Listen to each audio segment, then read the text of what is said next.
कलूर कोर्ट में water filtration plant का इफ्तिताह, साफ और शफाफ पानी की फराहमी के लिए बड़ा इकदाम। रिपोर्ट एम सईद बिशारती और आप देख रहे हैं आज तक। आज तक की वीडियोस देखने के लिए हमारा चैनल सब्सक्राइब कीजिए और बेल आइकन को क्लिक कीजिए ताकि आप हमारी आने वाली वीडियोस से बाखबर रह सकें।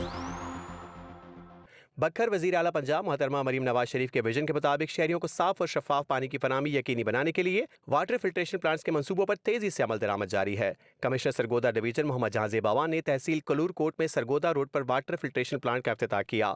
इस मौके पर deputy commissioner Mohammad Ashraf, additional deputy commissioner revenue Abdul Qadeer, assistant commissioner Arif Anjum, CEO health and population doctor Mazhar Abbas Baloch समेत दीगर अफसरान भी मौजूद थे।